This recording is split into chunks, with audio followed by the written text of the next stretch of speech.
Do you believe in heaven or hell? Naniniwala ba kayo sa langit at impyerno? No? Yes? No? Yes po. Yes. So sa number 2 questions, do you know the way to heaven? Alam nyo ba yung daan papunta sa langit? Huwag na lang impyerno. Makapuntahan nyo eh. No? Hindi po. Hindi.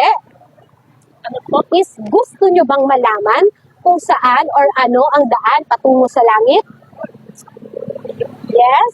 Yes? Yes. Yes? If nag-exist po yung langit, yes. If- Then, kasi kapag namatay ang isang tao, hindi po natin ma-sure if may heaven ba or may hell.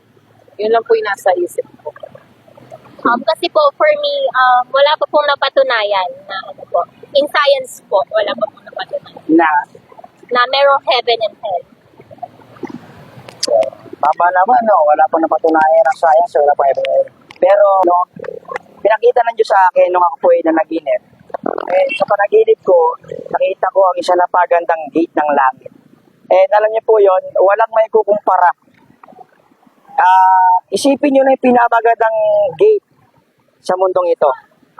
And alam niyo yon, hindi may kukumpara yung ganda ng gate na yon doon sa experience sa langit. And nung nakita ko ang langit, nakita ko ang Panginoon. And of course, hindi siya nang mukhaan. Pero yung sinasabi ng iba na nakaputi, mahaba ang buhok, and then may butas yung kamay at pa, nakita ko. And I asked God, sabi ko sa Panginoon, Lord, patay na po ba ako? Kasi alam ko siya yun. Nang sabi niya, bakit? Kung hindi siya ang Diyos, bakit niya ako tatanungin ng bakit? Di ba?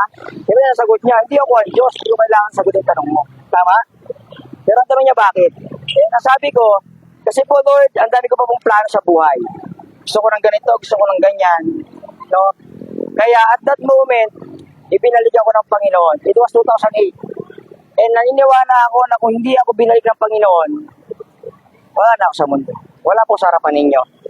Sinabi po yan sa number 1. Mahal ka ng Diyos. So, lahat po mahal tayo ng Diyos. Tama? And kaya mahal tayo ng Diyos kasi niya, create tayo ng Panginoon. Tama? And mahal na mahal po tayo ng Lord. At alam niyo po ba, mga kapatid, na may plano po siya para sa atin. Sabi ng Roma 3:23, no, na ang lahat ay nagkasala at walang nakaabot sa kalulatian ng Diyos. So anyone, no, lahat po tayo ay makasalanan. Pag sinabing lahat, walang exempted.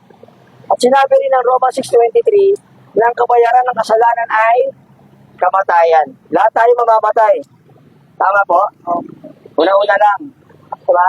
Lahat tayo mamamatay. Pero hindi nagtatapos yun. Sabi ng Panginoon sa Roma 6:23, na ang kabayaran ng kasalanan ay kamatayan, ngunit ang kaloob ng Diyos, buhay na walang hanggan. Diba? Tingnan niyo po ito. Ito kasi tayo, bilang mga tao makasalanan, pinipilit natin na makaabot sa kalulatian ng Diyos. No? Pero ano po yung ginawa ng Panginoon sa number 3?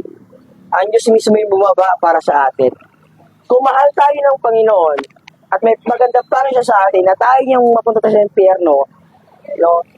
Ang problema pala may kasalanan. Lahat pala tayo ay maaaring mapunta ng impyerno. Pero sabi ng number 3, si Kristo ang nag-iisang solusyon sa kasalanan ng tao. Sinabi po yan ng John 14:6. I am the way, sabi niya. Declaration ng Panginoon. I am the way, the truth, and the life. And no one came to the Father except through me. Sabi niya, nasa bang Panginoong Jesus? O ang Ama? Nasa langit. Diba? At wala pong ibang daan. No? Ang sabi niya, I am the way. He is the only way. Bakit nga ba siya napako? Ha? Salamat nila na yung lahat ng kasalanan. Yes, inaako niya, diba? Yung kasalanan ng tao. Pero hindi lang yon. Kaya niya ginawa yung kasi mahal niya tayo. Diba? At yung pagmamahal na yon, ang gusto niya kasi, makasama tayo doon sa kanyang pangako. Ano yung promise niya? Yung buhay na walang hanggan. Ayan, kaya ginawa niya, siya na po yung bumaba para po sa atin. Ang katotohanan, minahal na tayo ng Diyos kahit makasalanan pa tayo. No? Yung sabi po sa number 4, kung hindi po makikita, dapat natin tanggapin si Kristo bilang tagapagligtas sa atin at Panginoon. No? Kung gusto po natin maranasan yung buhay na walang hanggan, at hindi po yung kaparusahan na walang hanggan, we need to accept Jesus as Lord and Savior. Sinabi po ng 1 John 5:11 na ng Diyos ay nasa isang tao, walang iba kundi si Jesus Christ. Meron siyang buhay na walang hanggan. Kapag wala sa kanya ang anak ng Diyos, wala siyang buhay na walang hanggan. No? Ayun ang sinasabi ng Panginoon.